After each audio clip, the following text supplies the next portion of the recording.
versículo-chave para essa noite é o conhecido texto de Paulo para a igreja tessalônica, quando ele diz em Tessalonicenses 5:17: orai incansavelmente. Posso ouvir um amém nesse lugar? Orai constantemente.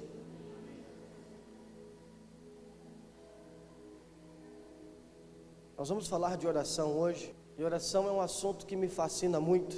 Sou uma pessoa muito apaixonada por qualquer tipo de ensino, desde que bíblico e com fundamento, que aborde a questão da oração.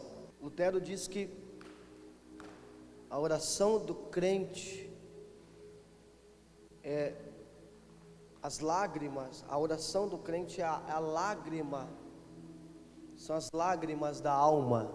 O Dr. Leonardo Ravenhill, no livro Por que Tarda o Pleno Avivamento, é um dos livros que eu li durante a minha vida, e assim é um dos que mais me fascinou, porque ele praticamente, o livro inteiro fala sobre oração, e ele vai condenar a nossa geração, o fracasso da nossa geração, fracasso espiritual, justamente pela falta da oração. Então, o fracasso espiritual começa pela negligência da oração.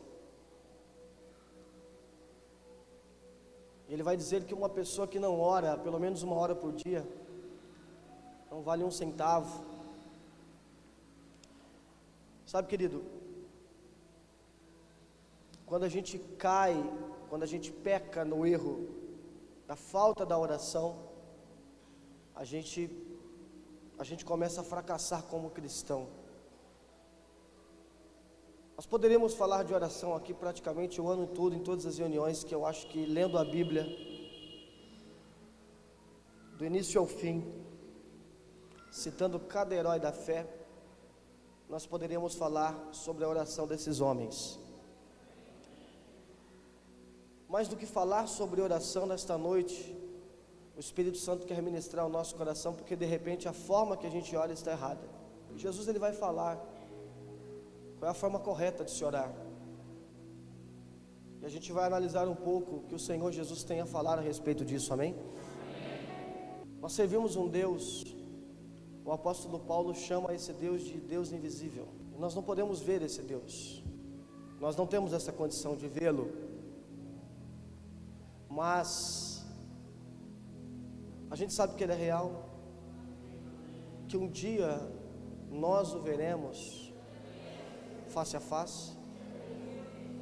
E uma coisa que tem que ficar muito clara para nós é que não é porque Ele é invisível que Ele não é real, porque a eletricidade não é visível, mas ela é real. O ar não é visível, mas ele é real. É justamente pelo contrário.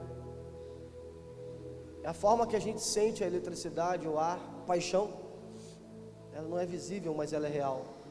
Os ciúmes é real, os sentimentos. E é justamente por poder sentir a presença dele que a gente consegue ver que ele é real. E uma das formas que nós sentimos Deus é por intermédio da nossa oração. Querido, eu quero que você entenda que não teve um homem na história da Bíblia, tanto no Novo Testamento quanto no Velho Testamento, que tenha se destacado em sua religião com Deus, em sua prática piedosa diante de Deus, que não tenha sido alguém que orava. Não tem nenhum pastor que, esse aí não orava tanto não, mas ele tinha um relacionamento com Deus, não. Grava isso no seu coração. Oração é relacionamento. Oração é relação. Relação com Deus. E se não há oração, não há relacionamento. E o grande problema é quando a gente anda com alguém que a gente não tem relação. É impossível um casamento continuar se não tiver relação, intimidade.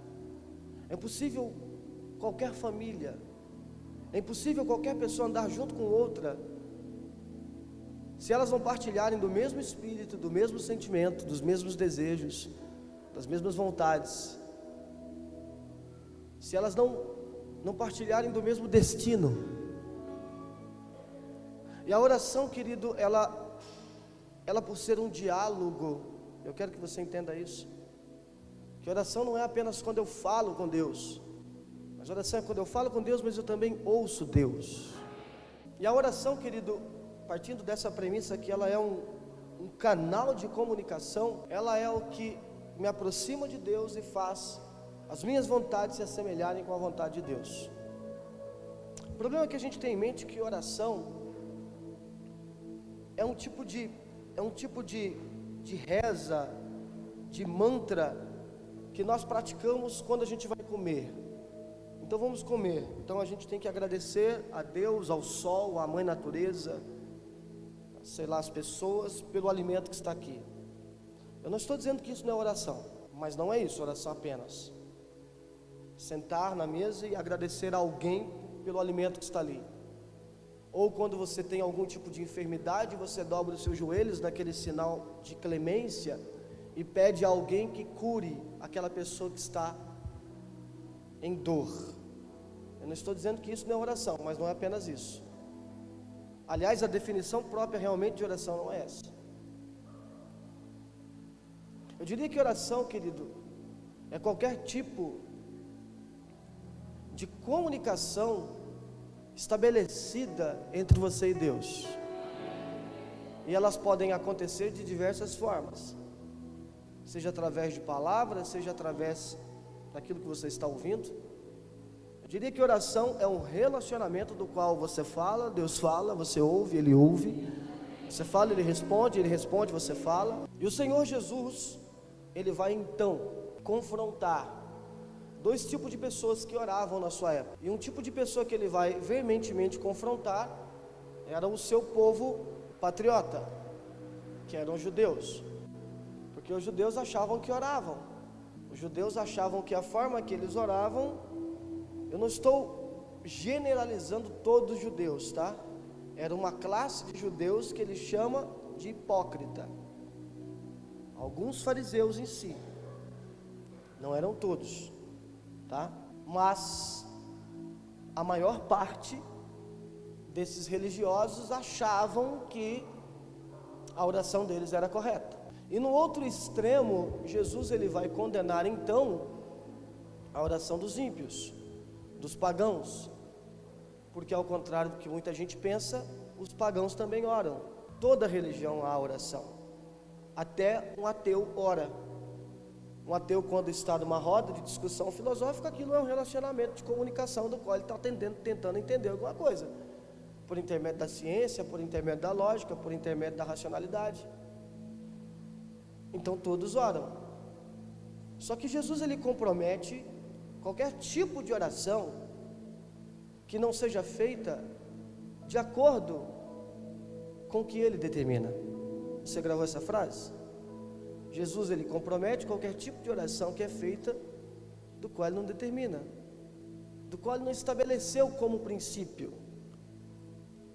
E aí quando a gente olha para isso, pode ser que a forma que a gente ora está errada. E você é crente há quanto tempo? Alguns há 2 anos, alguns há 10 anos, alguns há 20 anos, alguns há 50 anos. E se o Espírito Santo falasse para você que a forma que você ora está errada, por ser tão religiosos, de repente muitos de nós não aceitaríamos. Eu sou tão religioso que eu digo, não, a minha forma de orar está certa. Mas pode ser que quem vai falar que a tua forma de orar está errada seja o Senhor Jesus. Por quê? Porque pode ser que Ele não está ouvindo. Já passou pela tua ideia de toda vez que a gente faz louvor, música, orações, a pessoa que não está ouvindo seja Deus? Qual é o objeto da sua oração? Qual é o alvo da sua oração? Quem é que você tenta atingir com a tua oração? Pode ser que a gente não está atingindo esse objetivo. Pode ser que as palavras nem estão chegando até Ele. E Ele vai falar o porquê. E Ele vai mostrar o porquê. E se a gente aprender com o que Jesus falou, está maravilhoso. Nosso problema é esse. Olhe para mim aqui, sabe qual que é o meu problema e o teu? Que para ter uma vida de oração você quer ler um livro. Querido, claro que existem muitos livros excelentes que falam a respeito de oração, e eu não vou descartá-los, mas você quer estar numa conferência de oração. Existem conferências maravilhosas que a gente adora a Deus em comunhão, em unidade com a igreja, mas a gente não precisa reinventar a roda. A forma de uma oração bem sucedida já foi ensinada, e o que a gente tem que fazer é ler e analisar aquilo e tentar praticar aquilo. Está entendendo isso ou não está entendendo? Vamos ler a exortação prática de Cristo aí. Capítulo 6, versículo 5. E quando orares, não sejais como os hipócritas, pois a tradução King James aí diz apreciam, mas eu li na tradução João Ferreira de Almeida, e eu gostei muito quando lá diz gostam. Gostam é uma definição mais prática para a gente, né? Gostam é uma definição mais abrangente.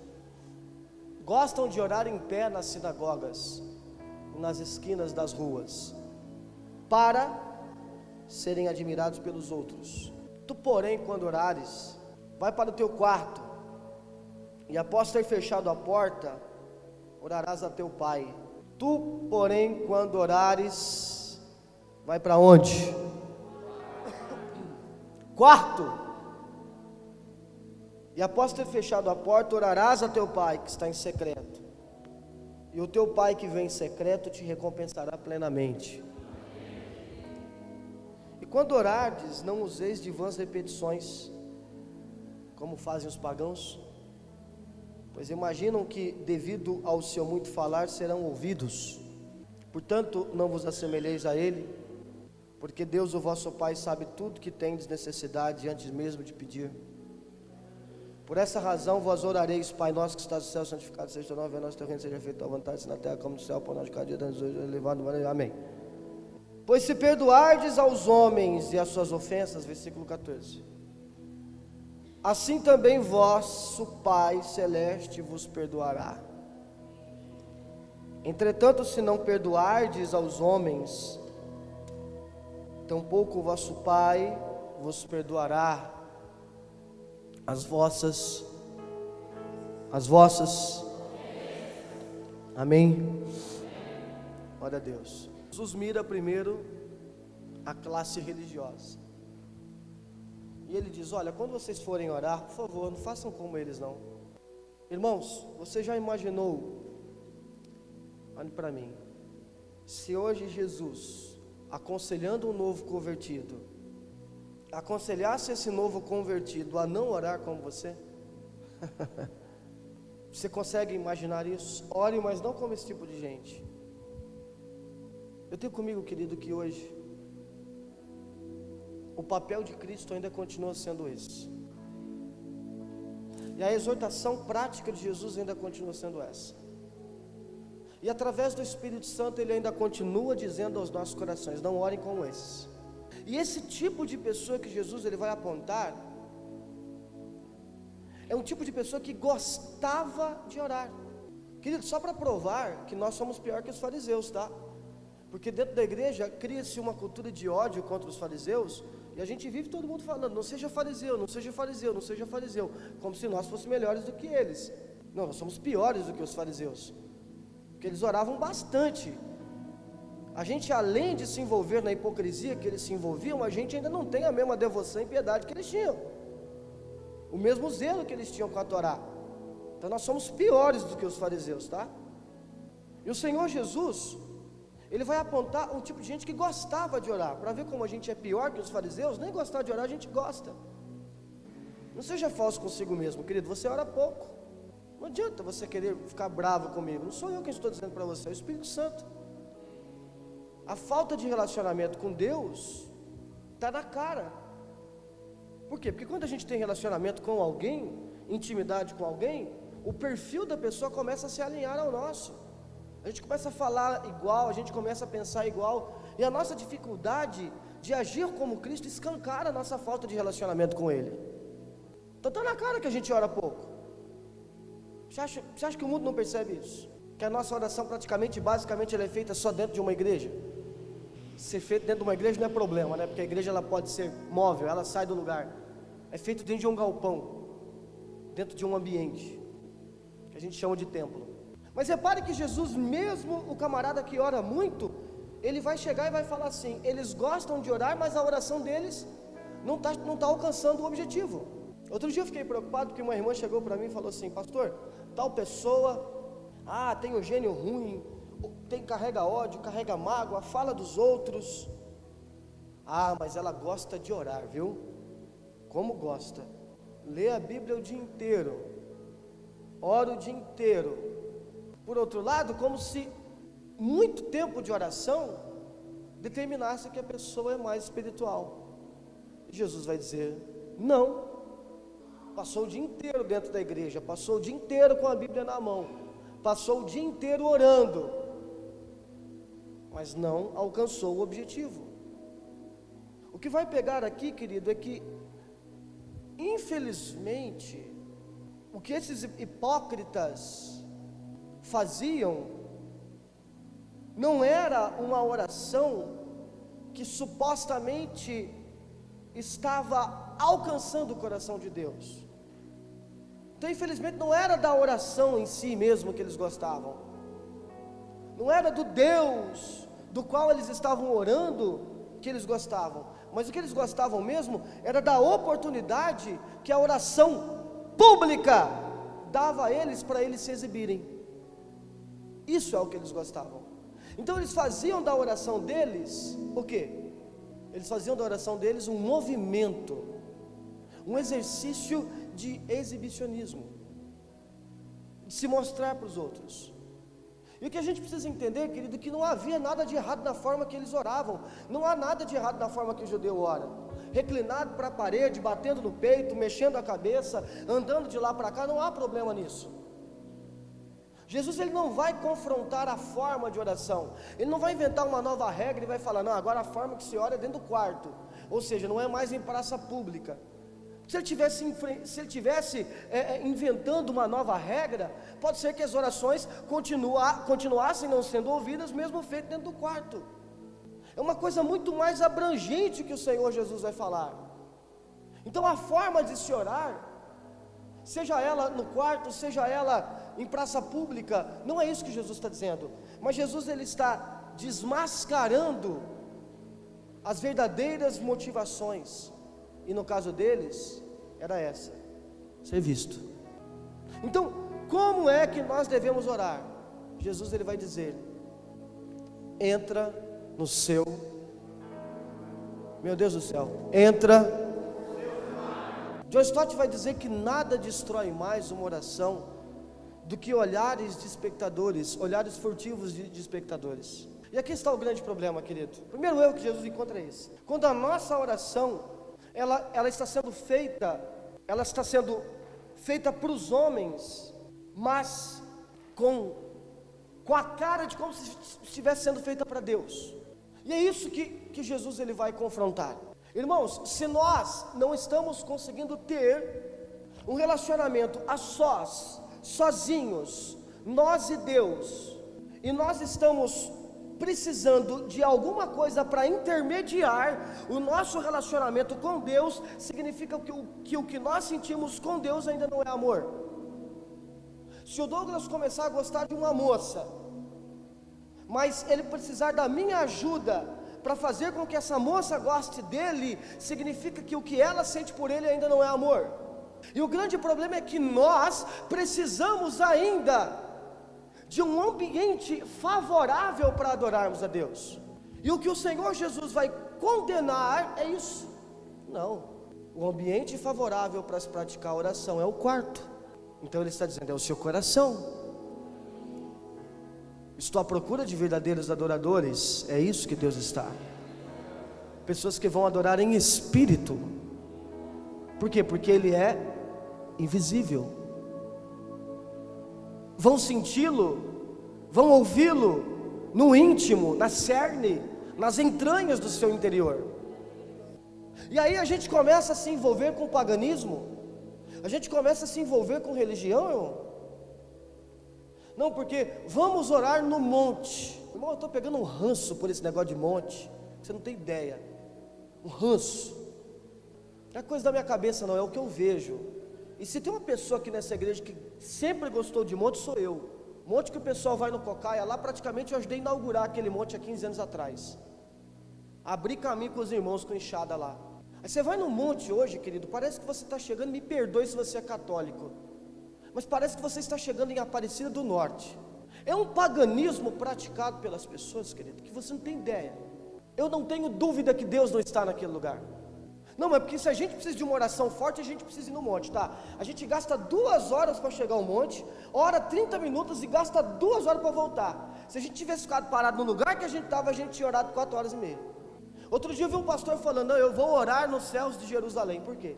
O que tem lá nos céus de Jerusalém que não tem aqui nos céus de Guarulhos? Se Deus é Espírito, é um outro quarto que Ele está procurando. Grava essa frase. Se eu preciso de um intermediário para negociar o relacionamento meu com Deus, significa que eu ainda não sinto amor. Aí a gente precisa de um profeta. Eu preciso de um profeta para poder ministrar para mim. Eu vou no monte porque lá tem os profetas. Outro dia eu estava no monte, o cara falou, preciso profetizar algo para você. Eu falei, hoje não, querido, eu vim aqui para querer sossego. Ministra outra aí. Aí o profeta chega para você e fala, tem uma bênção chegando na tua vida. Foi em 2005, você tinha um irmão que vivia revelando para mim que tinha uma bênção para chegar na minha vida. Outro dia ele chegou e falou assim, tem uma bênção para chegar na tua vida. Eu falei assim, irmão, fala qual para mim, por favor. Porque eu sou extremamente curioso. Você fala que tem uma bênção para chegar na minha vida, mas não fala qual a bênção que eu não nem durmo mais. Preciso saber que bênção que é, fala. Eu falei, não, Deus mandou falar que é uma bênção. Deus mandou falar qual é a bênção, fala qual é, pô. Quando eu vou assistir o filme, eu já vou no Google antes para poder saber o final do filme, tão curioso que eu sou. Você está desprezando o dom da profecia? Não estou desprezando o dom da profecia não, querido. Eu acho que o evangelho precisa de profetas, o evangelho precisa de mestres. Precisa. Eu quando leio algumas coisas na Bíblia, querido, eu sou extremamente limitado. Mas aí você pega mestres, homens místicos que gastam muito tempo lendo a Bíblia, estudando o dicionário e vendo a origem etimológica da palavra.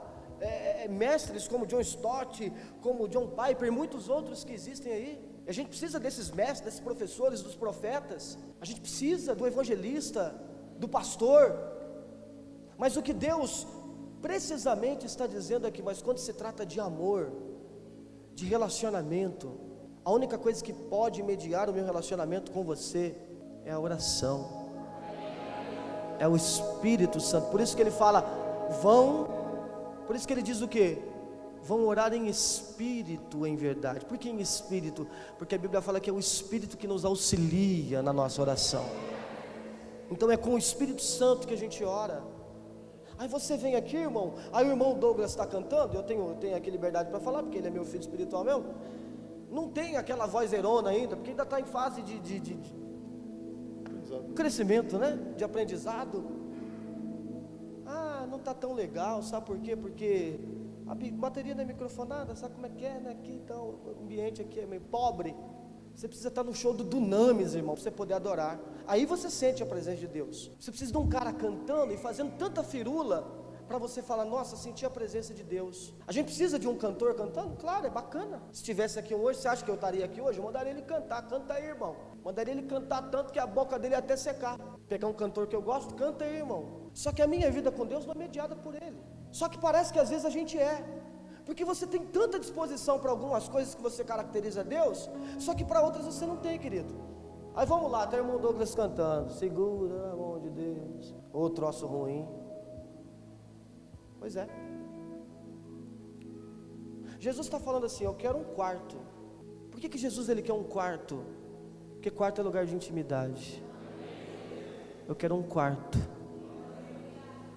Então está na hora da gente deixar esse exibicionismo de lado e nos trancar no secreto do nosso coração para sentir esse amor e nos relacionarmos, falarmos e sermos ouvidos.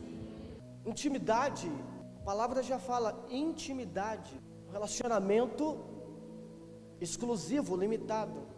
Você não sai mostrando para todo mundo. O rapaz quando casa com a menina, com a moça, não tem a lua de mel? Tem ou não tem a lua de mel, queridos? Eu que sou da roça lá, quando eu era criança, eu sempre ouvi os mais velhos falando que quando casava, O sonho do casal era ir para Poços de Caldas, casa de lua de mel. Poços de Caldas está meio caído, agora a moda é Campos do Jordão. Alguns se acham um pouquinho mais, vão para Bariloche, para o Alpe Suíço. Quando chega na lua de mel, o marido leva a mãe leva a mãe dela, a filha leva a mãe. Trouxe a mãe aqui, a família, para o momento. Trouxe os meus primos aqui para assistir o que a gente vai fazer. Trouxe a torcida do Corinthians aqui para assistir o que a gente vai fazer. Aí o nome disso, querido, não é intimidade, não é casamento, é orgia, é prostituição, é volverismo. Volverismo era uma prática no mundo grego, onde algumas pessoas ficavam trancadas num ambiente, praticando relações sexuais umas com as outras, orgia, e havia uma parede com buracos.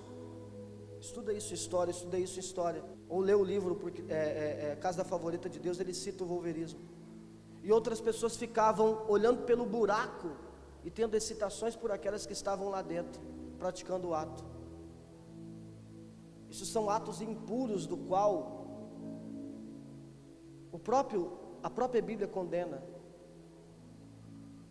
Pois é, só que pode ser que a gente está tentando fazer isso, tentando prostituir o nome de Deus, quando a nossa oração é para as pessoas, prostituindo o nome de Deus, quando a nossa oração não passa de exibicionismo. Então o que Ele quer agora é um quarto, então o que Ele quer agora é um coração sincero, é alguém que não vai ter ambiente para ela orar, porque qualquer ambiente é ambiente para ela orar.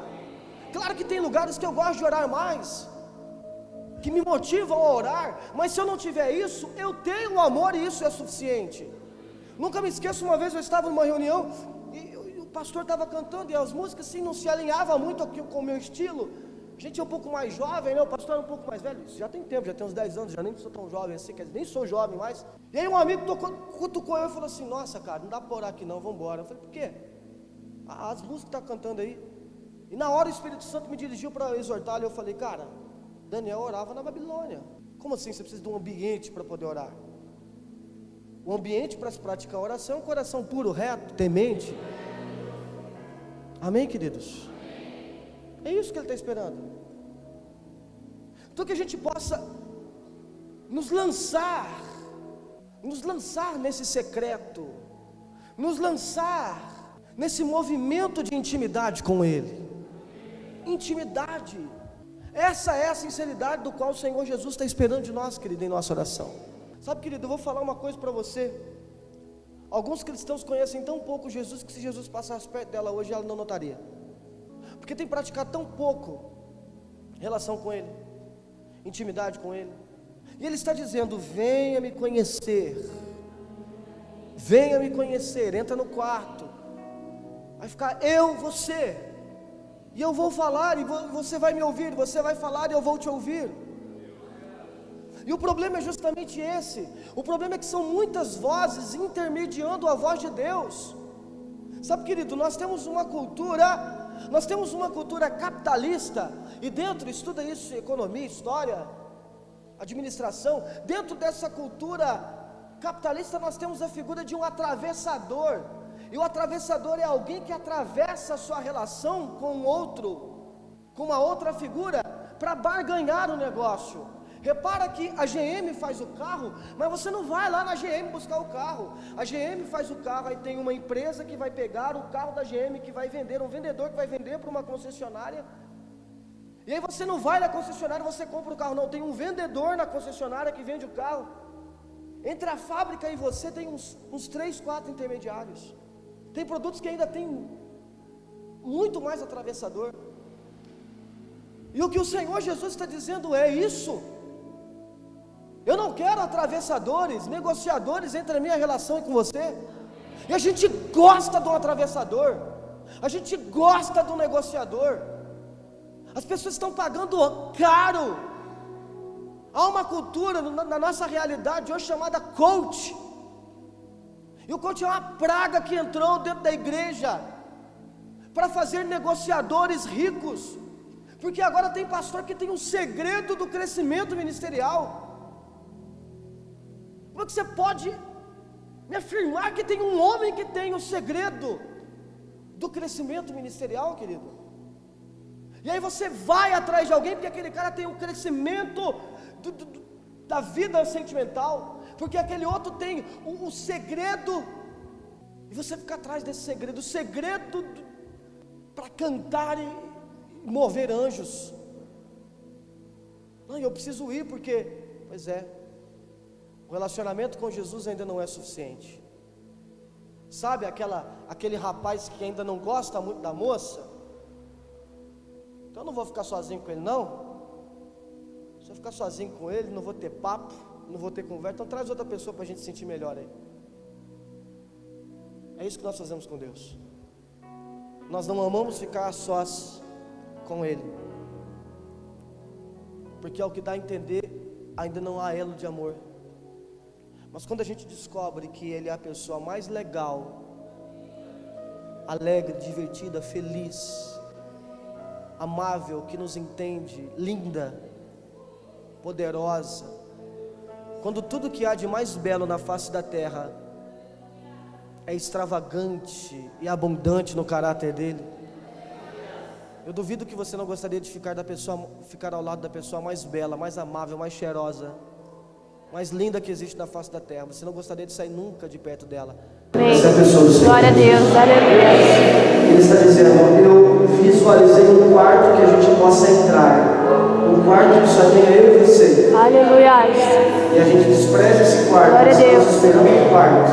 E a gente espera, a gente deixa ele no quarto para se aventurar nas praças. E vivemos falando de um amado nas praças, quando ele está nos esperando em casa. Tem um relacionamento com Jesus no quarto, para que se um dia você sair do quarto, você tenha total certeza que Ele está saindo junto com você pelas praças, com uma finalidade, para que você seja a luz do mundo. Amém, querido? Semana passada o Espírito Santo condenou aqui a noiva que quer se exibir, e é sobre isso que Jesus está dizendo. A palavra quarto aqui, querido, é a palavra tameion, família rica. Nos dias de Jesus, tinha uma casa grande, e esse verbo grego, tameion, representava um tipo de quarto de uma família rica, onde era onde era colocado os tesouros. Então era o quarto que guardava o tesouro. Jesus mandou a gente entrar nesse lugar para encontrá-lo, e por isso que ele está dizendo aqui que Ele nos recompensará. Ora em secreto, porque é Ele que vai te recompensar. É no secreto, querido, que Ele compartilha os tesouros dEle conosco. Você vai entrar nesse secreto, nesse quarto onde há tesouros em abundâncias para me liberar sobre a sua vida. Por isso que tem muita gente que vive mendigando a oração dos outros. Mendigo. Vai para o monte buscar revelação, vai atrás de coaching, buscar segredo, vai atrás de pastor, fazer uma oração aqui para o diabo sair da minha vida. Você vive mendigando algo de Deus, porque você não entendeu ainda que há um quarto com riquezas inigualáveis, e Ele espera você lá. Você está entendendo isso em nome de Jesus? Quem crê nisso em nome de Jesus? E aí, querido, você tem orado só na igreja? Você tem orado só quando você precisa? Você tem orado só quando mandam? Relacionamento é comunicação, cara. E chega uma hora que a comunicação ela começa a ficar tão estreita,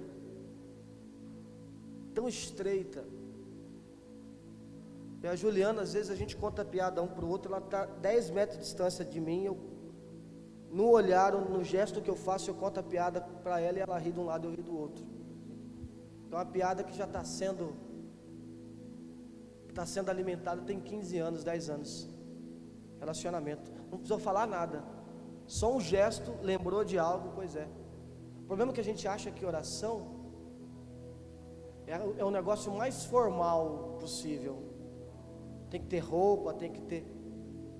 Querido, a oração ela vai ganhando particularidade. E a palavra de quarto aqui é a particularidade.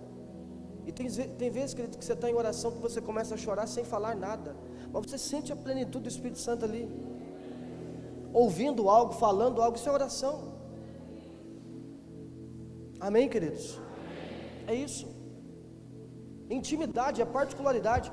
E se tem um objetivo em Cristo falar sobre esse quarto, é para que a gente fuja da distração. Sabe, cara, a gente começa a se distrair muito fácil. Eu lembro uma vez eu estava numa conferência, eu estava adorando a Deus assim, de repente eu comecei a olhar para o painel de LED. Eu falei, nossa, que painel lindo. Já pensou se tivesse um desses na igreja?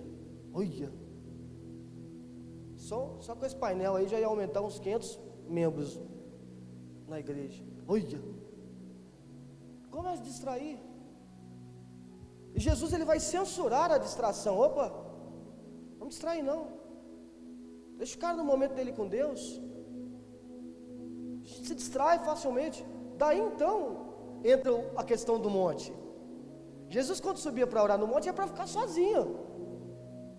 Então quando a gente sobe para orar no monte, claro que a gente pode levar outras pessoas, ter um momento de comunhão, mas é um momento de silêncio, você e Deus ali, você está sentindo alguma coisa, sem distração, e não para a gente se distrair.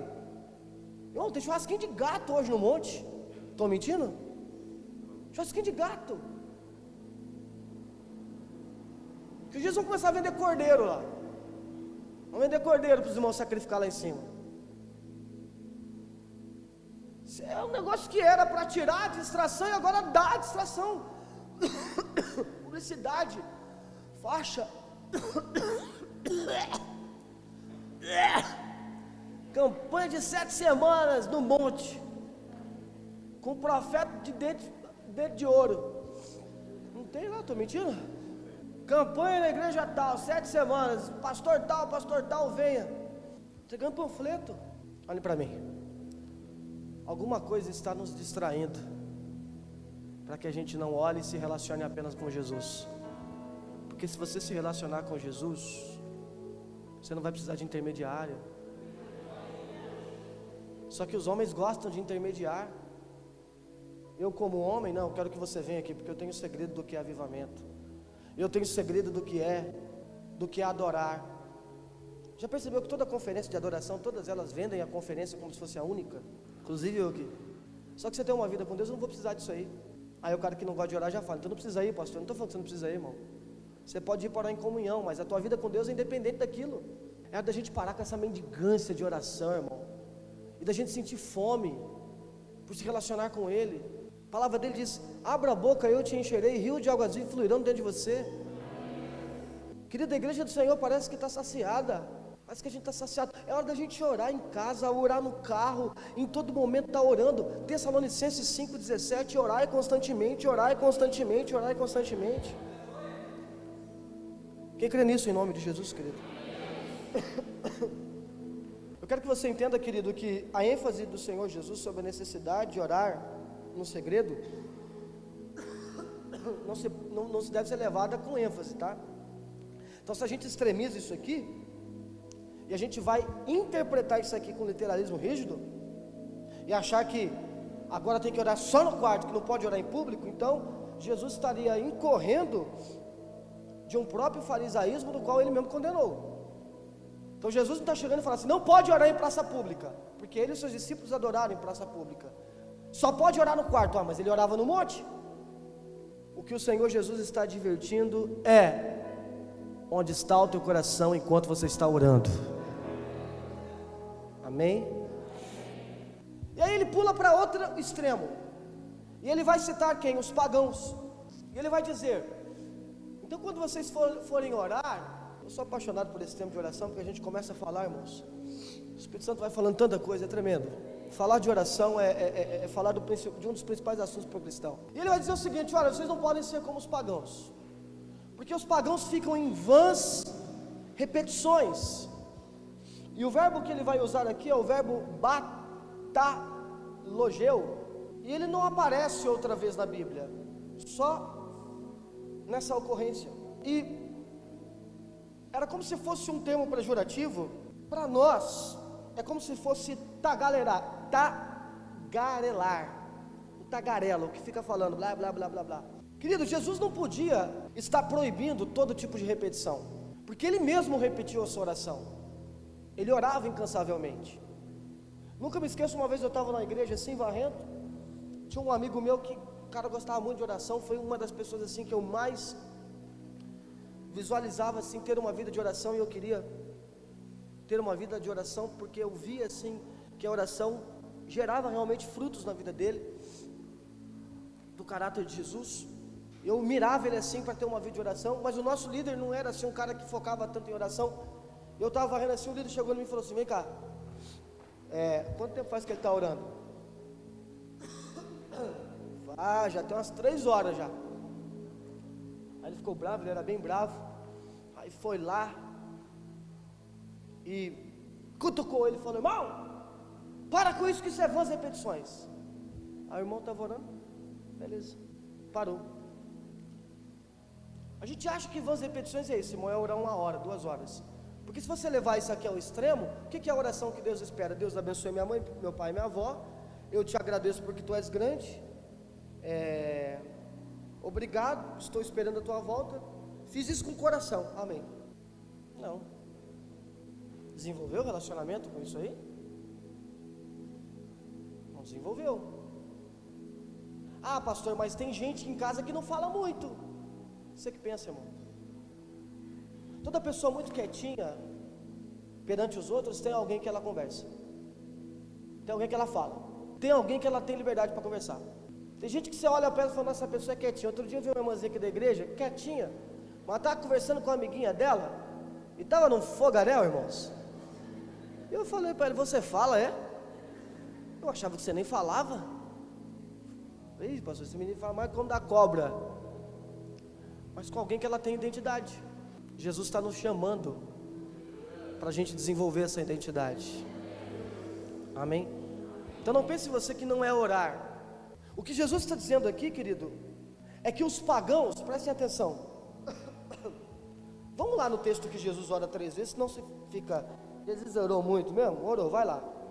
É Lucas 22, versículo 43. E em grande agonia, orava ainda mais, olha a palavra, intensamente. Diga essa palavra comigo: intensamente. Agora volta a Mateus 26. Mateus 26, 44. É o mesmo episódio, tá? Olha, versículo 44.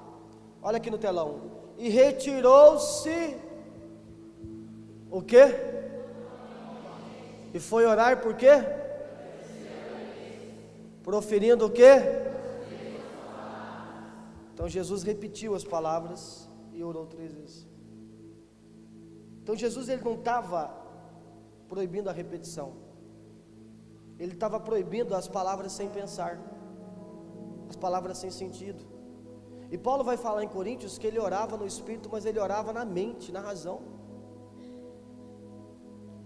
Cara, quando você chega perto de alguém que você ama, você não fica falando palavra ao léu. É preciso ter uma coerência, uma coesão, um sentido nas suas palavras. Se corrija toda vez que estiver rolando a adoração, e você estiver assim, aleluia, aleluia, aleluia, volte Jesus, aleluia, religião cristã, gol do Corinthians, aleluia, Banco Bradesco, saída, aleluia, Wesley Safadão, Jesus. Você sabe o que você está falando, irmão? Você sabe o que você está falando, a sua oração? Coloque sentido nas suas palavras, é isso que ele estava dizendo. Coloque sentido, coloque verdade, coloque sentimento, coloque a sua vida, coloque você ali dentro. Porque os pagãos, eles ficavam, isso está lá no caso de Elias, né? Profeta de Baal é Elias, né? Eles ficavam se cortando e ficavam o dia inteiro pedindo para Baal responder e repetir as mesmas palavras, aquela mantra, e repetir. O que Jesus está dizendo é isso. Oração não é você ficar falando: Deus me ajuda, Deus me ajuda, Deus me abençoa, Deus, é isso. É como se eu estivesse implorando para que Deus, um ser muito mau, que quer que eu fique implorando para Ele me ajudar. Ele falou: Deus não é isso. Então a oração ela tem que ser carregada de intensidade, de sentimento, de palavras, de horas, mas por um motivo, não para ficar implorando a presença de Deus, mas é uma vez que você entrou na presença de Deus e agora você quer gastar o seu tempo junto com Ele, descobrindo os tesouros dEle, ouvindo e falando, falando e ouvindo. Amém, querido? Não é gastar tempo pedindo, não é apenas gastar tempo agradecendo, mas é gastar tempo sentindo a presença dEle. Vai ler, vai orar, leva a Bíblia, querido, e vai orando e vai lendo a Bíblia. Se quiser pôr uma música, põe uma música, sinta a presença de Deus. Mas é um negócio ali, você e Deus. Nós precisamos disso. Amém, queridos? Ele vai coibir a exposição. Cuidado, exibicionista. Cuidado, tagarela. É isso que Jesus está dizendo. E aí ele vai nos ensinar a oração do Pai Nosso. E é interessante porque ele vai falar da oração. A gente nem pode chamar a oração do Pai Nosso, porque não é oração. Pai Nosso não é uma oração. Pai Nosso é um modelo de cristianismo. Só que a gente vai lá e faz o quê? A gente pré-estabelece aquilo como uma forma de oração e aí fica repetindo. Ai, nossa, nem sabe, vai em outro lugar. Isso é trazer o nome do Senhor em vão. Pai Nosso não é uma oração para a gente repetir. O Pai Nosso é um padrão de conduta dentro do estilo de vida cristã. E aí a gente vê como a gente gosta de forma pré-estabelecida. Nunca me esqueço. Uma vez eu estava numa reunião.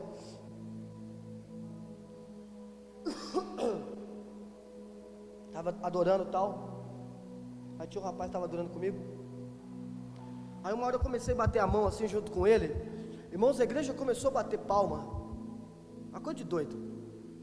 Foi umas palmas assim que parecia um som de uma violente onda de água. A gente sentiu a presença de Deus naquele lugar de uma forma tão tremenda. Nossa, até me arrepiei de lembrar daquilo. Aí acabou o evento, a gente foi para outro. Um tempo depois.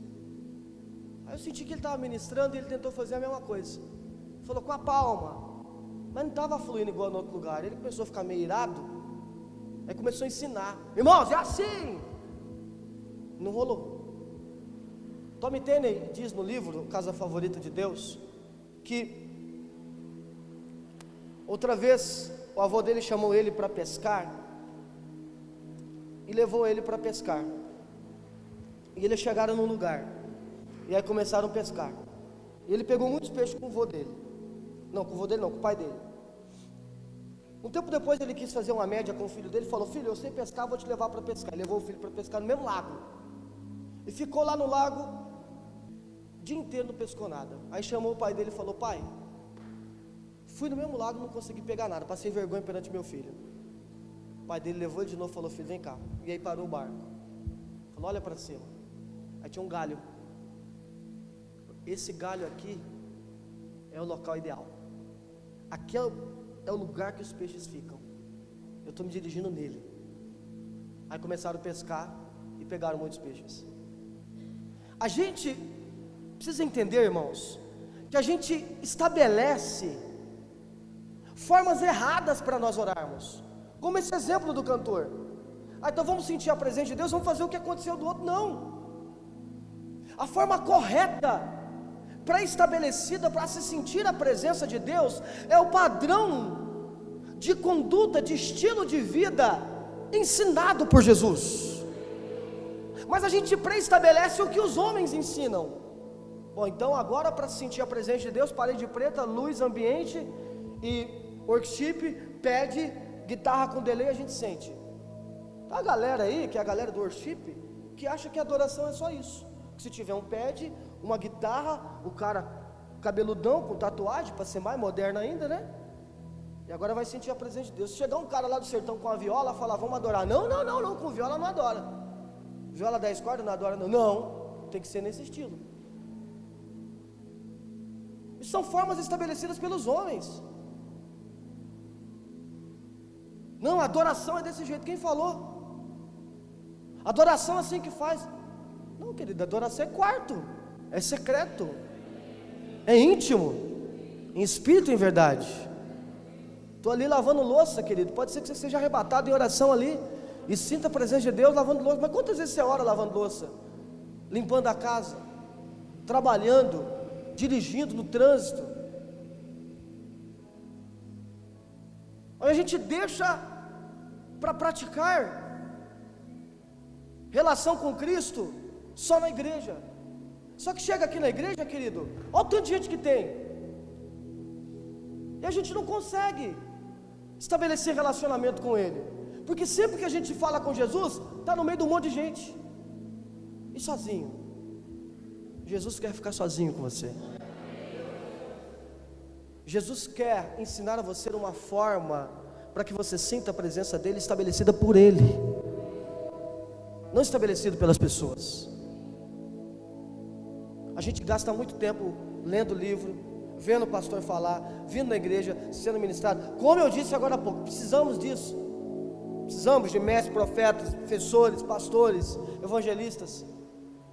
Mais do que isso, a gente precisa se retirar e ficar sozinho. Ei, Jesus. A gente orava, eu e a Juliana, quando namorava, e a primeira palavra que ela me deu, eu repito isso aqui incansavelmente, nunca me esqueço e nem ela esquece disso. A primeira palavra que nós compartilhamos quando nós começamos a orar, que ela ministrou sobre a minha vida. Eu estava precisando naquele momento, já era pastor, grande, igreja grande, já era pastor da igreja, tinha 400 membros, ganhava bem, carro bom, e precisava muito ser ministrado, não estava encontrando ninguém para ministrar para mim. E ela, como autoridade espiritual, porque a esposa é autoridade sobre o marido, o marido sobre a esposa, os dois um sobre o outro. Éramos namorados ainda, nem era namorado ainda, mas ela falou para mim, eu nunca mais me esqueci. Sempre que Deus queria falar com Moisés, Ele tirava Moisés do meio do povo, levava ele para um lugar de secreto e falava com ele lá. A gente quer ouvir Deus no meio da tormenta, a gente quer ouvir Deus no meio das pessoas. Ela é psicóloga, pergunta se ela atende alguém no meio do povo. Psicólogo, para atender alguém, entra na sala. Jesus, quando queria curar aquele paralítico, Ele tirou o paralítico da cidade para poder curar. Jesus, quando queria relacionamento com Deus, se ausentava das pessoas, ia sozinho orar. Você tem tido vida íntima com Deus em sua oração? Você tem tido relacionamento íntimo com Deus? Essa palavra é extremamente exortativa, mas ela não significa nada se você não fizer nada. Não é você que vai entrar no quarto, esperar Jesus lá, Ele está à sua espera. A iniciativa é sua em começar a desenvolver intimidade com Ele. Ele está doido para falar, só está esperando que você o ouça. Ele está doido para te ouvir, só está esperando que você fale. A iniciativa agora é sua. Amém. Vamos parar de falar palavras sem sentidos. Palavra sem sentido é se mover numa religião estabelecida pelos homens, é viver repetindo uma religião porque todo mundo faz aquilo, todo mundo vai naquele embalo, eu vou também. Nunca me esqueço, uma vez eu estava numa reunião, e aí todo mundo dançando tal, e tinha uma menina dançando tal, estou deixando essa onda, se trocar essa música, estou deixando essa onda de amor me levar e colocasse um axé e começar, igualzinho. Eu cheguei nela e falei assim, ei, o que você está fazendo? Ela falou, nem sei, está dançando aí, está legal, também estou aqui, ó, pau no gato, dançando junto. Ele nem sabe, você entrou no movimento, ele nem sabe o que está acontecendo. Então entra aí, vamos, é para pular, pula, é para cair, cai, nem sabe o que está acontecendo. Jesus falou, opa, não entra nisso aí não. Pode ser que até em algum momento tenha isso, mas eu quero que você saiba o que você esteja fazendo. Quando você estiver adorando, eu quero que você saiba o que você está fazendo. Orando, eu quero que você saiba o que você está fazendo. Amém? Você está entendendo isso em nome de Jesus? E aí na oração do Pai Nosso, Ele vai nos ensinar dizendo, quer que continue, irmãos? Está na metade só, hein? Na oração do Pai Nosso, Ele vai dizer, Pai Nosso, Pai Nosso. É interessante porque reconhecer paternidade é o que nos torna filhos legítimos. Amém? Porque Satanás, como acusador, ele sempre vai tentar falar assim: você é filho ilegítimo, porque você não é nascido de carne, você não é nascido de sangue. Mas em Romanos a Bíblia fala, o apóstolo Paulo disse que o Espírito Santo testifica que nós somos filhos. Em Romanos capítulo 8, versículo 15 e 16, o apóstolo diz: pois vós não recebeste um espírito que vos escravize para andardes, uma vez mais, atemorizados, mas recebestes o Espírito que adota como filhos, por intermédio do qual podemos clamar, Abba. O próprio Espírito testemunha em nosso espírito que somos filhos de Deus. E é por isso que a adoração e a oração ela precisa ser feita em espírito. Por quê? Porque quando ela é feita em espírito, por isso que Paulo vai entender que a oração ela precisa ser feita no espírito e no racional, na mente, no intelecto. Porque quando ela é feita no espírito, o espírito testifica que eu sou filho. Ou seja, então o Deus invisível testifica através do Espírito Santo que eu sou filho, e a minha racionalidade entende isso. Eu sou filho. Não é um homem racional que está entendendo, é um homem extremamente racional, matemático, frio, calculista, que está entendendo que eu fui adotado.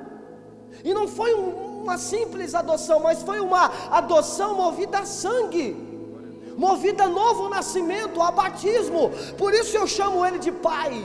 Por isso aqui não é uma oração, isso aqui é um estudo. Isso aqui é um entendimento do que significa esta palavra Abba.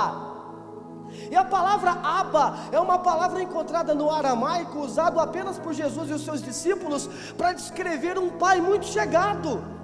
Então, se a gente pudesse traduzir Abba para nós hoje, é como se o Daniel estivesse me chamando de paizinho, de paizão, de papi, de papito, de paizeira,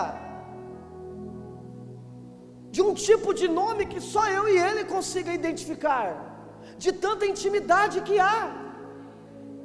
E por seguir formas estabelecidas pelos homens, a intimidade que a gente tem com Deus não pode nem ser chamada de intimidade. Por quê? Porque ela é a intimidade dos outros. A intimidade que você está tentando ter com Deus é mediada pela intimidade que o Benny Hinn teve,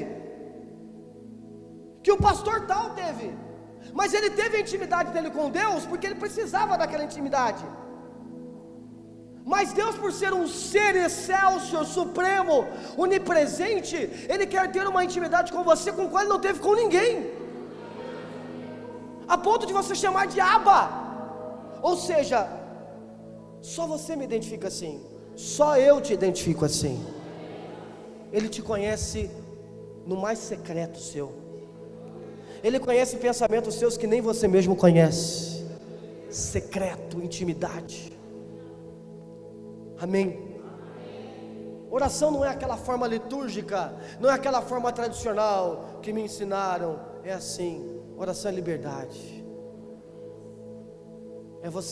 É o seu homem racional tendo total certeza que o Espírito Santo está falando algo a você e está testificando você, te colocando numa condição de filho. E aí ele vai dizer: santificado seja o seu nome. Será que somos nós que temos a condição de santificá-lo? O que Jesus estava querendo dizer é: a nossa intimidade, a nossa oração precisa ser tratada como santa. Santificado seja o seu nome é: eu estou tratando o relacionamento contigo com santidade. O problema é que está tendo uma rave, está tendo uma balada, está tendo uma night, e aí eu falo que Jesus está comigo. E aí eu falo: Jesus, vamos entrar comigo lá. E aí Jesus fala: não, lá eu não posso entrar, você precisa santificar o meu nome, separa, não tem nada a ver com isso. Será que nós temos santificado Deus em nossa vida, querido, a ponto de separar algumas coisas apenas para Deus? É por isso que tem gente que tem dificuldade de entender a palavra dízimo. O que é dízimo? Tem que dar dinheiro, é Velho Testamento. Irmão, dízimo, oferta, é qualquer coisa que você separe uma parte maior, excelente, superior para Deus. Eu estou dando para Deus o que eu não dou para ninguém. Seja meu tempo, meu dinheiro, seja meu raciocínio, meu intelecto, meu esforço, a minha voz, a minha dança, a minha racionalidade, eu estou santificando o nome dEle. O Senhor me deu uma vida, e agora eu vou dedicar essa vida em piedade e devoção ao Seu nome. Por isso eu quero dar ao Senhor a minha adoração com toda a minha alma, com toda a minha força, com todo o meu entendimento. Ou seja, o que eu quero dar para Ti, Jesus, é tão excelente, tão superior, que não se compara a tudo aquilo que eu dou para os outros. Só que o seu problema é que para amigo você dá mais tempo do que para Jesus. Seja sincero com você mesmo. Se tiver um momento a sós com Jesus e uma praia, a gente escolhe a praia. Você escolhe o Facebook, mas não escolhe a Bíblia. Nós escolhemos a rede social, mas não escolhemos o evangelismo. Nós escolhemos a TV, mas não escolhemos a oração. Seja sincero, você gasta mais tempo vindo na igreja ou indo trabalhar? Porque Deus não é prioridade. A gente não trata o relacionamento dele com intimidade. Nós não santificamos o relacionamento. Nós não tratamos ele com exclusividade. Se Jesus falar assim para você: amanhã eu quero passar o dia inteiro orando com você, você não vai trabalhar. Você vai falar: que conversa fiada é essa? Eu oro lá no trabalho, se distraindo com as outras coisas. Porque Jesus não é santificado em nossas ações. O mundo tem ficado com 90% e nós temos dado 10% para Deus. Por isso que no Novo Testamento não existe a palavra dízimo, porque agora eu não dou mais 10%, agora eu dou a minha vida inteira para Deus. Se for possível doar o meu salário, o meu trabalho, o meu tempo, a minha vida, eu vou dar. Porque nessa nova aliança eu estou servindo alguém chamado Jesus, que deu a vida por mim, e é eu dando a vida por Ele que eu me encontro com Ele. Santifica o nome de Deus na sua vida. Trate com prioridade. O camarada que fala: não vou hoje ouvir o sermão do monte, porque hoje foi dia das mães, tive que ficar com a minha mãe. A menos que você ficou em casa lendo a Bíblia e o sermão do monte, aí eu não posso julgar, porque eu não sou juiz de ninguém. Quem sou eu para poder falar quem não vem na igreja? Eu sei qual é o motivo.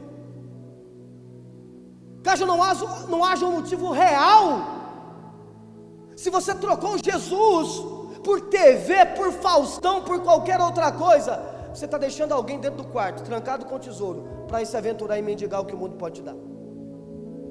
Santifique a tua vida com Jesus. Separe a parte excelente e dê para Ele. E Ele quer essa parte excelente, a saber, todas as coisas, porque Ele prometeu te dar todas as coisas, o amor dEle. Deus não foi egoísta, Ele não se limitou a não dar o que você quer, o que você precisava. Ele sempre dividiu o que Ele queria com você. Ele sempre dividiu o que você precisava. Ele sempre dividiu. E ainda mais, a glória que pertence a Ele, Ele quer dividir com você também. Amém? Quem crê nisso em nome de Jesus? Pai nosso, santificado seja o teu nome, assim na terra como no céu. Alinhamento. O desejo de Deus é se relacionar com o homem. O desejo do Abba é se relacionar com os filhos. E o que Jesus está dizendo é: eu espero que vocês tenham esse mesmo desejo. Aleluia. E assim como a noiva deseja o noivo, assim como o noivo deseja a noiva, e ambos se casam, assim também acontece no nosso casamento com Cristo. A Bíblia diz no livro de Gênesis que uma jovem da tribo de Levi se casou com um jovem da tribo de Levi. Uma jovem da tribo de Levi se casou com um jovem da tribo de Levi. E esses dois jovens que se casaram da tribo de Levi geraram um filho lindo. E esse filho era Moisés. Que o desejo de Levi, que o desejo dos céus, que o desejo de Cristo seja o seu desejo. Quando uma jovem de Levi, da tribo de Levi, com um jovem da tribo de Levi se unem, um filho lindo nasce. quando a igreja do Senhor alinha o desejo dela com o desejo dos céus, que é relacionamento, frutos e filhos lindos começam a ser produzidos. Liberdade, Moisés representa liberdade.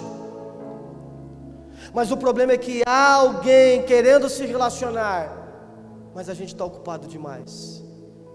Nós temos muitas relações. Olhe para mim, quebre qualquer relação que está quebrando a tua relação com Jesus.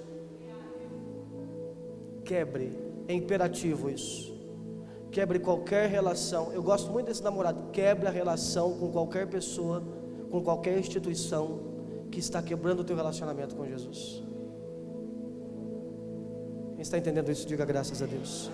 Santifica a sua vida e dê a parte que pertence a Ele. E eu costumo dizer que algumas coisas pertencem a Deus, dentre elas todas as coisas. Amém? Santificado seja o seu nome, venha o teu reino. Quando a gente está orando para que o reino dele venha, é como se a gente estivesse pedindo que ele cresça, na medida que as pessoas vão se submetendo ao domínio dele. Por quê? Por causa do testemunho da igreja. E a gente está dizendo, venha o teu reino, e logo isso vai ser consumado com a chegada dele. Venha o teu reino. Você já percebeu que em todo conto de fadas, a princesa se casa com o príncipe para morarem num reino encantado? A Bíblia fez essa alegoria muito tempo antes. Jesus está nos chamando para nos relacionarmos com Ele, porque Ele vai estabelecer um reino do qual a gente vai morar eternamente. E todo casal casa para ir morar num lugar. Todo homem casa com a mulher, a Bíblia fala, sairá o homem de perto da sua família, sairá a mulher de perto da sua família, unirão e serão uma só carne, ou seja, vão morar em outro lugar, vão ser uma outra família. Jesus está querendo casar com você, porque Ele quer morar com você em outro lugar, e esse lugar é o reino que Ele quer estabelecer para morar com você. Será que a casa provisória, será que o lugar que você mora agora é tão melhor do que o reino que Ele quer estabelecer? Então quando eu estou tendo essa vida de oração, eu estou cumprindo essa parte do Pai Nosso, que eu quero o reino dele, que eu quero intimidade com ele, porque eu quero morar no lugar com ele. Amém? E para terminar a ministração, venha o teu reino, seja feita a tua vontade, assim na terra como no céu. Primeiro o interesse de Deus. Os interesses de Deus precisam ter prioridade na nossa vida. E depois ele vai dizer, o pão nosso. Nosso. Repare que ele sai da palavra teu e vai para a palavra nosso. Se quando Jesus estivesse querendo ensinar, dizendo, a oração é no quarto, ele estivesse individualizando, então essa parte da oração ele diria o quê? O meu pão de cada dia o Senhor me dá hoje. Mas ele diz o pão nosso. Por quê? Porque o relacionamento com Deus se move pela pluralidade e não no individualismo. E aqui está a dificuldade que a gente tem de se mover em pluralidade. Sabe por que a gente vive brigando, discutindo por coisa pequena? Sabe, a gente não consegue se relacionar, porque a gente não ora, irmão. Se a gente começa a orar, a gente começa a pegar esse pão e dividir. O pão é nosso por quê? Porque a gente divide aqui na ceia. Um pedaço vai para você, um pedaço vai para mim.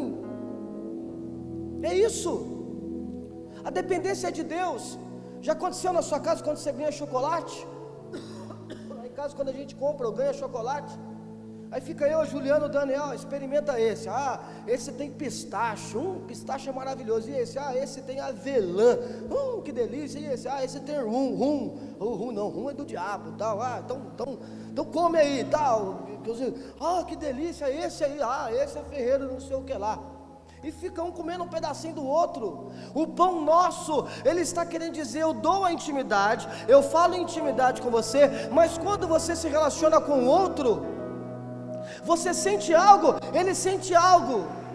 Ele fala na tua intimidade, mas fala na intimidade dele. Mas o Espírito é o mesmo, testifica os dois juntos. E é por isso que a gente vê no dia de Pentecostes, um falava inglês, o outro falava árabe, o outro falava germânico, o outro falava, mas eles iam se entendendo. Mesmo que Deus se movia no íntimo do coração deles, eram pessoas diferentes, interesses diferentes, objetivos diferentes, missões diferentes, projetos diferentes, mas eles andavam juntos. Não havia facção.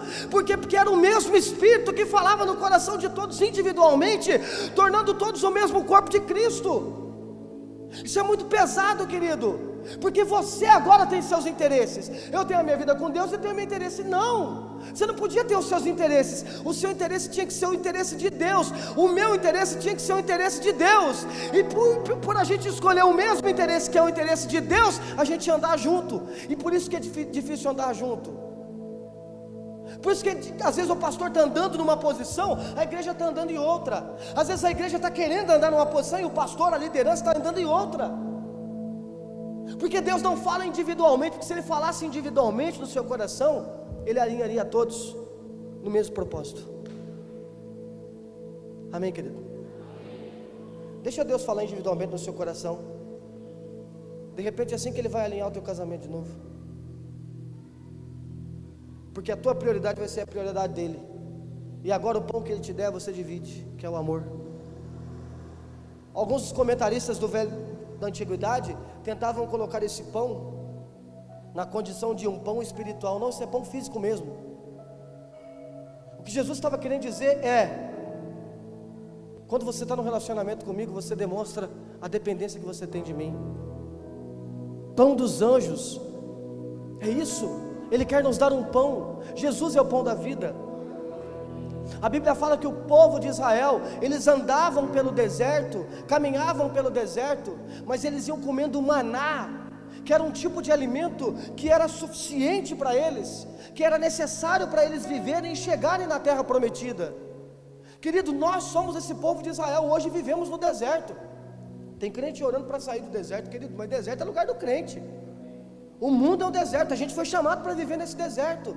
Só que nesse deserto Ele nos dá um pão. Em outras palavras, nós somos dependentes dEle. Ele está nos levando para onde? Para o reino. Então aqui uma relação de dependência. Se você não ora, você morre. É por isso que de repente você está morrendo, porque você não tem orado. E você tem que dar o pontapé inicial hoje e começar a orar. Como é que eu começo a orar? Porque eu não estou nem tendo força para orar. Da forma mais sincera possível. E as coisas vão começar a fluir na tua vida em nome de Jesus. Perdoa as nossas dívidas. Não fica estranho? Porque ele vai falar que na medida que a gente perdoa, a gente é perdoado. Dá a impressão que eu perdoei fulano, e por perdoar fulano, fui perdoado por Deus. Logo, se ao perdoar fulano eu fui perdoado por Deus, significa que o perdão que eu recebi de Deus é por merecimento do perdão que eu dei. Logo, a graça não serve para nada. Não é isso que Jesus estava dizendo. Jesus estava querendo dizer: vocês vão viver um perdão entre vocês. Por se relacionar comigo, vocês não vão ter dificuldade em aceitar as pessoas. Por se comunicar comigo, vocês vão conseguir fazer com que as pessoas se comunicam comigo também.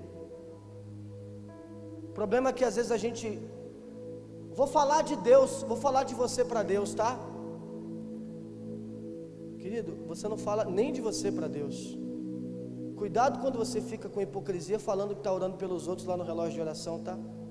Sendo que você não tem orado nem por você. O que Jesus está dizendo em dar perdão e receber é isso. É da facilidade que a gente vai ter por ter um relacionamento com Ele, em se mover naquilo que nós damos e naquilo que nós recebemos. Por que a gente não consegue dar para os outros? Porque a gente não recebe nada de Deus. A pastora estava falando aqui ontem, cara, como aquilo tocou meu coração. Não sei se tocou o coração de mais pessoas, mas quando estava aqui na oração, que o Espírito Santo falou: Deus é um ser de sentimentos intensos. Eu tenho uma sala de tesouro, eu tenho que conhecer essa intensidade, essa imensidão, essa graça. Cara, quando eu estou conversando com alguém, eu percebo o quanto eu sou limitado para amar, para perdoar, para ajudar. mas na oração, o Senhor Jesus me enche de sabedoria, me enche de fé, me enche de capacidade, e eu começo a dar algo, e eu estou dando porque eu tenho, eu estou dando porque eu recebo, eu estou dando porque eu ganhei. Paulo disse: eu vos entreguei aquilo que eu recebi do Senhor. Aleluia. Enche a tua vida de oração, querido, você vai conseguir levar essa comunicação para outras pessoas. Quem crê nisso em nome de Jesus? E para terminar ele vai dizer: não nos deixe cair em tentação. Basicamente a gente precisa entender duas coisas. Primeiro, coloca o versículo para mim de Tiago 1:2 aí. Primeiro: meus amados irmãos, considerai motivo de júbilo o fato de passardes por diversas tentações. Olha, a Bíblia tem confronto então, porque ela está falando para livrar de não passar em tentação. Mas agora o Tiago, que é irmão de Jesus, está dizendo que tem que ficar alegre, porque o crente passa por provação. Primeiro, irmão, o crente é tentado. Jesus foi tentado, os apóstolos todos. Isso tem que ser motivo de orgulho. Segundo, vai no versículo 13. Só que por outro lado ele vai dizer: entretanto ninguém pode dizer que está sendo tentado, dizer, estou sendo tentado por Deus. Ora, Deus não pode ser tentado pelo mal, e nenhuma pessoa tenta. Ou seja, a tentação, ela é boa para o cristão, porque ela aperfeiçoa. E por outro lado, duas premissas básicas aí. Por outro lado, não é Deus que promove a tentação. O que Jesus está querendo dizer então? Querido, Jesus está querendo dizer que quando a gente tem esse movimento de intimidade com Ele, por esse canal de comunicação que é a oração, chega um momento que a gente reconhece a nossa fraqueza, e por reconhecer a fraqueza nós precisamos da dependência. E é nessa dependência que a gente vence o maligno. Essa é a vitória que vence o mundo, a vossa fé. João disse isso. A fé que eu tenho nele, a dependência que eu tenho nele, me coloca numa condição de triunfo mediante o inimigo. E aqui é o maior desafio para a geração campeã que se criou na igreja brasileira. Porque a geração campeã vive batendo o pé no chão e falando: está amarrado. A geração campeã vive falando: o diabo está debaixo dos meus pés. Olhe para mim, se o diabo estivesse debaixo dos seus pés, por que você sente ódio das pessoas? Foi Deus que promoveu o ódio? O diabo está no teu coração, querido. Se o diabo estivesse debaixo dos seus pés, por que você sente raiva?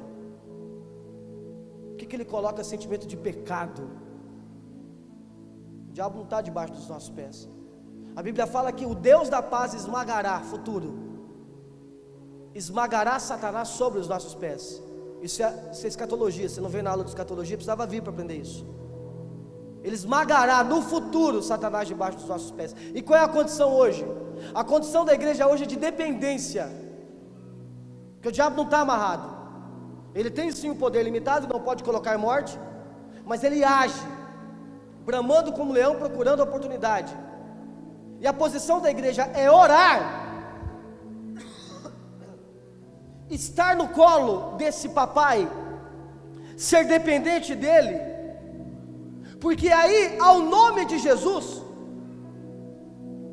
Satanás e o império das trevas não tem poder. Não tem poder. Aí sim. Então o que o Senhor Jesus está querendo dizer é isso: você está abraçando um pai que te ama muito e reconhece que tem um persuador, persuador que fala, que é tão persuasivo em suas palavras, que ele teve a capacidade de enganar anjos, e você não é anjo, então ele tem a capacidade de enganar você. Mas por você estar se relacionando tanto com Cristo, esse ser chamado Satanás, diabólico, do qual, fora do colo desse Deus, você é uma vítima na mão dele, mas você está no colo de um papai. E agora você pode olhar para Satanás e falar: eu estou nos braços de alguém que é mais forte. Então eu sou dependente desse amor, porque sem a dependência desse amor, eu caio na mão dele, estou lascado. É isso. Só que a igreja do Senhor fica tratando Satanás como se ele fosse um cachorro morto. Não é não, querido. Fica brincando com o diabo. Expulsa o diabo. As pessoas expulsam o diabo com facilidade hoje, já percebeu? Sai, Satanás! E é tão interessante porque as pessoas expulsam o Satanás, depois ele volta e expulsa de novo. Sai, Satanás, ele volta, expulsa de novo, ele volta, expulsa, sai. Esse demônio não vai embora nunca. Pode ser que você nunca está expulsando ele, querido.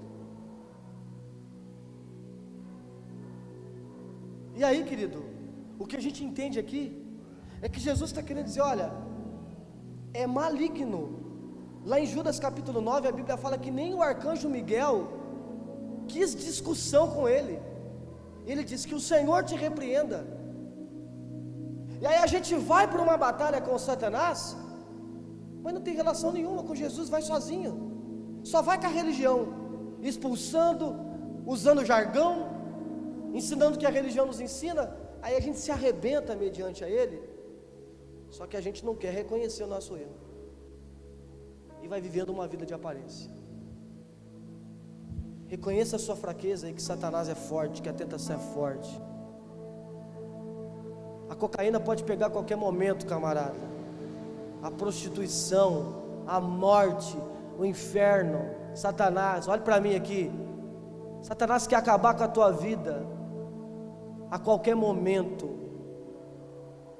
E o que o Senhor Jesus está dizendo é: vai para uma vida de intimidade e ora, se lança no colo dele. Eu vejo o Levi, o Daniel já não está mais assim não. O Levi assustou, ele sai correndo, mirou eu, a Juliana, ele sai correndo e abraça. E quando está no nosso colo, proteção, sente abrigado. Isso é a oração. Tem um maligno, inimigo de nossas almas, querendo nos tornar refém. E é hora da gente sair correndo, se lançar em oração e abraçar esse Abba. E ali a gente vai se sentir seguro. Salmo 91: e na sombra do Onipotente descansará, estará seguro. É ali o nosso lugar de descanso. Isso é o que a oração faz nas nossas vidas. Seja uma pessoa de oração em nome de Jesus.